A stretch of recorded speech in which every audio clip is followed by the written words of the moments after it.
Sir ये जो CCTV footage आया जो ट्रक खरीदते हुए, ये वही आरोपी कपल हैं कि ये दूसरे हैं जो सहयोगी है, सस्पेक्ट है अभी और जिनकी तलाश जारी है? अभी इसमें विस्तृत जानकारी आना शेष है। नहीं, इतना तो क्लियर हो गया होगा कि जो ट्रक खरीदने। सर मृतक क्या करता था? मृतक रहने वाला कारण क्या था और क्या वजह है?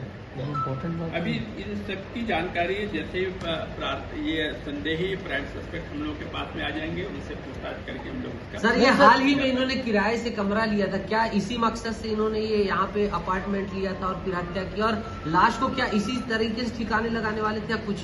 ये सवाल इतना तो क्लियर हो गया होगा सर जो मृतक के बारे में कुछ डिटेल। एक मिनट, इतना तो क्लियर हो गया होगा जो ट्रक खरीद रहे हैं ये वही आरोपी हैं या इनके सहयोगी, इतना तो क्लियर हुआ होगा सर। एएसआई के बेटे कहा जा रहा है, ऐसा ही है क्या? एएसआई के बेटे को क्या नहीं, एएसआई के बेटा है क्या वो? इसको तो क्लियर कर दीजिए सर। कॉलोनी के पीछे इसको एक टीन के बॉक्स के अंदर में बैग में भरे हुए एक अज्ञात पुरुष का शव बरामद हुआ था। इस सूचना पर से थाना डी नगर में मर्ग क्रमांक 41/2025 धारा 194 BNSS के तहत में मर्ग कांड कर जांच की जा रही है। जांच के दौरान पर अब तक में जो अज्ञात मृतक था उसकी पहचान किशोर पैकरा के रूप में हुई है। जांच में मृतक की हत्या किया जाना पाए जाने से अपराध क्रमांक 255/2025 धारा 103(1) BNS के तहत में अपराध पंजीबद्ध कर विवेचना की जा रही है। इस प्रकरण में अब तक जो प्राप्त साक्ष्य के आधार पर, इसके संदेह के आधार पर प्राइम सस्पेक्ट के रूप में अंकित उपाध्याय और उसकी पत्नी शिवानी शर्मा को CISF और दिल्ली पुलिस की मदद से दिल्ली एयरपोर्ट में डिटेन किया गया है। यहाँ से पुलिस पार्टी गई हुई है। शीघ्र संदेहियों को रायपुर ला करके उनसे पूछताछ किया जाएगा और प्रकरण के संबंध में विस्तृत जानकारी पृथक से दी जाएगी।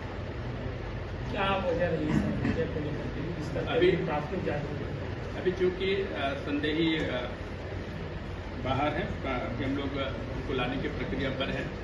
जैसे ही उसको लाया जाएगा तो विस्तृत पूछताछ की जाएगी, उसके बाद ही विस्तृत जानकारी। सही घटना कब हुई थी? कितने दिन पहले हत्या की गई थी या किस तरह से योजना बनाई थी उसको डंप करने की? खासकर अभी डिटेल पूछताछ किया जाना उसका बाकी है, क्योंकि ये भागने के फिराक में थे और कल शाम को ही यहाँ से फ्लाइट के माध्यम से दिल्ली पहुँच गए थे। इसलिए CISF और दिल्ली पुलिस की मदद से उसको रोकी गई। तो यहाँ से पार्टी हुई है, आने के बाद उसका विस्तृत जानकारी। आरोपी करते क्या है सर? अन्य युक्त सहयोगी के रूप में जो थे उनकी भी तलाश हम लोग द्वारा की जा रही है। कुछ अन्य सहयोगी के रूप में जानकारी प्राप्त हुई है, जो उनके आने के बाद ही विस्तृत उनकी रूपरेखा या उनकी किस प्रकार के सहयोग की उसकी जानकारी। पेशा क्या है सर? आरोपियों का पेशा क्या है? इनका आरोपियों का पेशा जो अभी जानकारी मिली है, आरोपी वकालत का काम करते थे। यहाँ एडवोकेट कोई पूर्व ASI के परिजन भी है? पैटर्न हुआ है वो दिल्ली, बॉम्बे में जैसे बड़े बड़े शहरों में होता है। दूसरे तीसरे बार देखा, मतलब लाके स्टेप्स इतना बड़े ट्रंक में ड्रम करना, और ये जो पैटर्न है ये बड़े बड़े शहरों में जो मेट्रो सिटीज में देखा गया है। अभी इसमें पूछताछ किए जाने